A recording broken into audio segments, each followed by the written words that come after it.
Good afternoon, ladies and gentlemen, and welcome to Wednesday's Market Sit Rep here at Top Gun Options. Good to be with you again this week. Man, it's a special week. If I'm back to doing a couple sit reps, check this out. Take a look at your screen, man. If you're seeing something like that, obviously something's going on, and the something that's going on is the Fed. First of all, end of a two-day Fed meeting. But what happened starting, right around here at 2:30, Jerome Powell started talking, or Jay, as he likes to be called. Jay started talking, and everything's great. The appointment, well, it was porridge, right? Not too hot, not too cold. Then he mentioned the I word. Inflation's coming in a little bit hot, but don't worry about it. So we stabilize. And then actually on Friday, you might see a lot more inflation and the housing market and all sorts of stuff. Slam, but don't worry about it. So we made a round trip essentially from 4185 all the way up to 4200, through 4200, and slammed back down. What did we do in our weekly options brief that we just knocked off? Well, we made $1,500. Anybody like making $1,500 or whatever that was? 75% in 41 to 12. I don't know. What was that? A half an hour? Made $1,500 in a half an hour right in front of in our weekly options. And today, we looked at legging into, I sold a Microsoft bull put spread at the open after Microsoft imploded on, you ready for this? Fantastic earnings.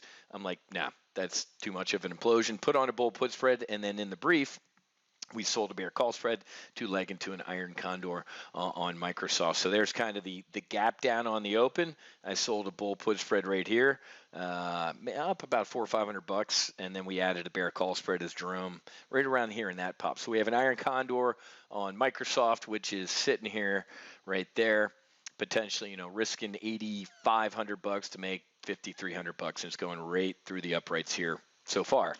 What do I mean by so far? Well, Guess what, man? Rumbling, stumbling, bumbling. Joe Biden's speaking to the country tonight, and God knows what's going to come out of his mouth. Well, nothing's going to come out of his mouth. Usually, that's not on the teleprompter, right? He's going to sit there tonight and squint and stare at the prompter and it's really annoying. So, Mr. President, why don't you just turn the teleprompter around and we'll read it quietly to ourselves, because you reading it is pretty damn annoying. So, largest tax increase since the 70s coming at you tonight. But anyway, I'll get into that in a second. Let's talk about what's more important. What's more important is tomorrow afternoon at 1 o'clock. That's April 29th, 1 p.m. Eastern. That's 1300 for you military types. I'm going to do a free brief where we talk about trading Amazon, the stock that I call the Death Star, literally taking over the world. It's the only stock you need in your portfolio at the end of the day. It's free. Register. Go.topgunoptions.com/brief. I'm sorry, solo brief. Now, some of you are like, hey, well, that link is dead. It's not working for me. That's because you're probably a current member, or see, it goes to like the trade plan. It doesn't. If you go to solo brief, it actually takes you to this one. It's called a redirect. Webinar registration solo. So if you hit solo brief, so you ready? One more time, because some people are see where it says solo brief? It takes me to the trade plan because I have like a ton of cash, literally, and also in my computer. If your webinar, there you go. Just to unconfuse you, if you're going to the trade plan page, freeze the video right now and go to this. It's the same URL as /solo brief. It redirects to this webinar registration solo. I made it solo brief so you wouldn't have to type all this stuff, but apparently it's confusing people. Okay, so free brief on me. Why? Because Amazon earnings are after the close tomorrow, and also why? Because Amazon has seen a monster run in the past month. Been trading Amazon for a very, very long time. I can't remember the last time I saw Amazon have an absolute monster run in the earnings and keep going. I don't care if they have monster blowout numbers. I think we might sell the news on Amazon. I'll show you tomorrow live what I'm trading. But remember, the pop that happened on Monday, speaking of Amazon, was what? We hear it might announce a stock split. Ooh, guess what? I also heard that they might not, and that was, quote, just a rumor. And even if they do, we might sell the news. So a lot to talk about. That's why I said, you know what? Let me be a good dude and open up the doors to a free live trade brief this week. It's on me. Matter of fact, if you're registered to attend, I'm actually going to throw a $55 value at you with our trade plan, and also a $45 value with the what's called the OPCL, the options pocket checklist. I mean, you're making, what's that, 100 grand? 100 grand. 100 bucks. You might make 100 grand. 100 bucks just for attending worth of value, okay? So go to that right now. All right, what's going on?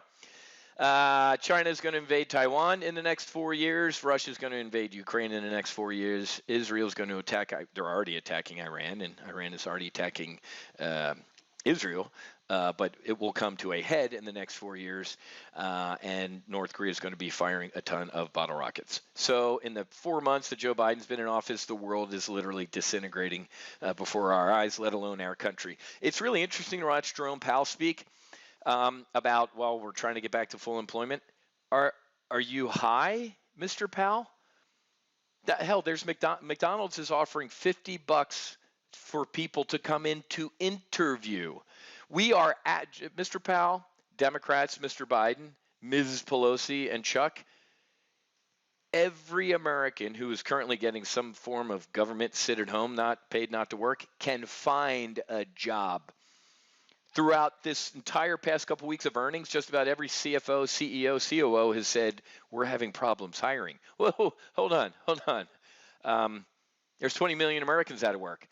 They're making more to sit at home than they would at a job.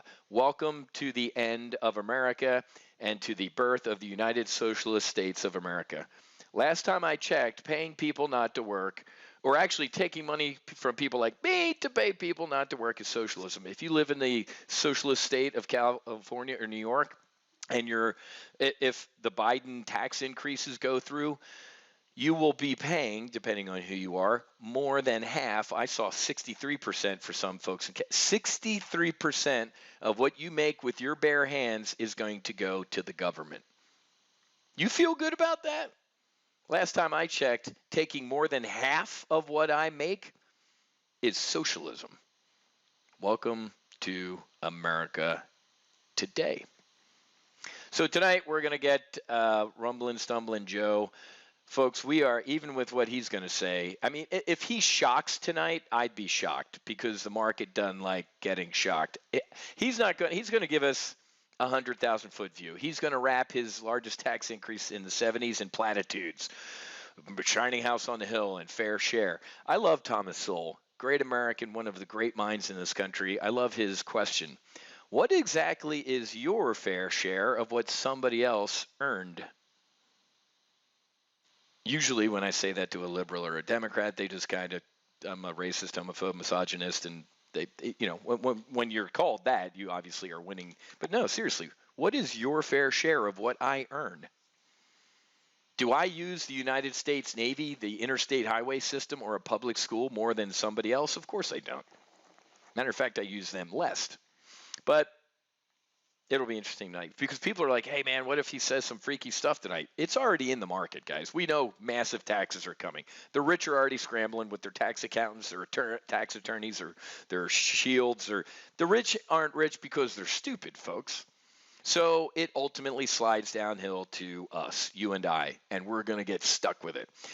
I'd really, and it's funny, clearly I can't get a press pass to go to these Fed press conferences, because I would ask Jerome Powell, like, Mr. Powell, you're talking this afternoon. Yeah, right, liquidity and $120 billion a month. And okay, well, first of all, why are you doing that when everybody in America could have a job right now if they wanted it? So why are you doing that? And also tonight, when the president speaks, he's going to hit us with trillions more in taxes for infrastructure, and apparently everything is infrastructure. Elderly care and child care are now infrastructure in America. I didn't know we made bridges out of young people and old people, but I guess we do. Everything's infrastructure. But Mr. Powell, or President Biden, if Mr. Powell just prints money, or he said he makes it, quote, digitally in a 60-minute interview, why are you raising my taxes? Clearly political science major, knuckle-dragging kid from South Jersey, Navy fighter pilot. I'm not the sharpest tool in the shed, but somebody help me out with the math. If Mr. Powell is just making money out of thin air to prop up the market, to save failing companies that should be allowed to go out of business, some of them, a couple airlines that I could name, or cruise lines, why are we all getting hit with taxes? So we either money is worthless and we can just hit enter and make money, or it's worth something. Anyway, I know I'm preaching to the choir. Great week with Mind Medicine, man. This was pretty funny, though. CEO of $2 billion startup fired for microdosing on LSD at work. I think the mistake he made was actually telling people he did that before the meeting. But anyway, Mind Medicine, we've had a great week. What's it up? I bought 20,000 shares this week. I got about 90, almost $100,000 worth of Mind Medicine, and I will be adding to this. Is a long-term hold for me. Mind Medicine debuted on the NASDAQ earlier this week, and at 4, whatever it was, got as high as almost $6 when it opened, and now it's back down here. I could not be more bullish on this company, and like I said, I'll be adding to it.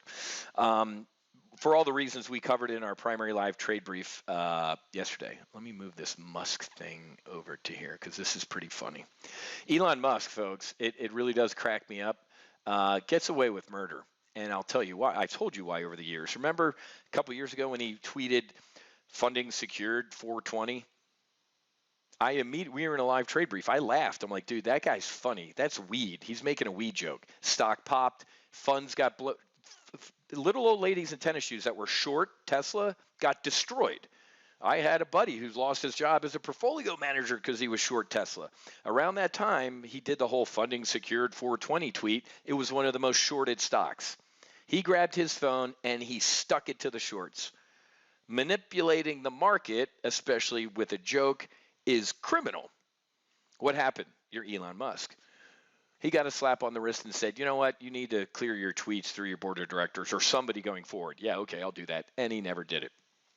Why? All right. Elon Musk's war on regulators. The Tesla and SpaceX chief courts conflict with an alphabet soup of government agencies, and he gets away with it. Unless you're an idiot, you know why. Ladies and gentlemen, the FTC, the CFTC, FINRA, those aren't using these letters, DOD or NSC. I said at the time when he did that tweet, I'm like, nothing's going to happen. The SEC is looking into his tweet and market manipulation. I'm like, psst, nothing will happen to him. You know why? I use this exact analogy, and I think he did it. He will pick up the phone and call Donald Trump and go, yeah, hey, Elon, yeah, what's up, buddy? I just canceled all of the spy satellite launches that we have on the flight schedule for your Department of Defense and National Security Council. Click. Dude, you can't. That's literally what happened. I know it for a fact because I got dudes in the DOD that are like, oh, yeah, Elon Musk is bulletproof. What are we going to do? Ask the Chinese or the Russians? When Barack Hussein Obama got rid of the space shuttle years ago, one of my best friends, Scott Maker Tingle, NASA didn't use his call sign because it wasn't clearly politically correct, but Scott Tingle had to hitch a ride on a Soyuz. I think he did 10 days at the ISS. He was actually up in the ISS the day we had our memorial service for our another one of our best friends who had crashed and perished in a warbird while his son watched. So I was giving a speech during that memorial service on a big yacht down here in Fort Lauderdale, remembering my brother Scammer, and Maker Tingle was up in the ISS, and he had a picture of Scammer up there. Why am I rambling about this? I'm rambling about this because it's embarrassing. Our space program we had to outsource, and now we have Jeff Bezos and Elon Musk essentially in a space race. And Elon, you want to talk about Elon Musk and funniness on Twitter? What did he say yesterday? So Elon and SpaceX won a big NASA contract. Bezos was not happy, and they filed a protest with the GAO, Government Accounting Office. What did Elon do? He fired back with a tweet. Can't get it up? LOL. Can't get it up to orbit? And he put a screenshot of a 2019 report about Bezos unveiling his moon lander on the same Twitter thread. He put this little. So Elon Musk, it's funny that the journal's like, wow, this guy gets away with it. Of course he does, folks. We would not be launching any spy or military satellites without Elon Musk. So the dude's bulletproof. Anyway, that was a long talk about him. A lot of good stuff going on here. Like I said, join me tomorrow at 1 o'clock for the free solo Amazon brief, and come see how we trade Amazon here for max profit or minimum loss. We're having a great time here recently at Top Gun Options. Like I said, I kind of apologize for not getting on the free sit reps as much as I used to, but at the end of the day, folks, I'm really focused on our two investment clubs, the Max Afterburner group of folks. We got 132 of those members, and over here in the Max Afterburner, the Hunters group, we got 27, man. So what's that, 150-ish in these investment clubs? This is where I spend most of my time, man. Folks sharing their trades in here, red teaming trades, sharing intel. This is our own little mini hedge fund, man. There are some smart people in here, and I'm a better trader because of my fellow members in these investment clubs. If you want access to those, you can reach out to me personally. I'll tell you how to get into our investment clubs. It is kind of invite only, and to be honest, we want to screen the folks who come in. So we got doctors, lawyers, airline pilots, military guys and gals, stay-at-home moms, stay-at-home dads, small business owners, you name it, orthopedic surgeons, people who are experts in their fields, who share intelligence, and we do some good work making some money. But anyway, all right, good stuff. Good trade today on the S&P 500, made $1,500 in a half an hour, however that was. Keeping an eye on Mara. There's my MindMed shares up 10.5 today. Microsoft Iron Condor we talked about. There's my Amazon waiting for earnings, and my XLY synthetic waiting for earnings. Okay. All right, guys, I got to go. Have a great rest of your day. Happy hunting. Make sure you hedge, and God bless. I'll see you tomorrow at 1 p.m. Eastern.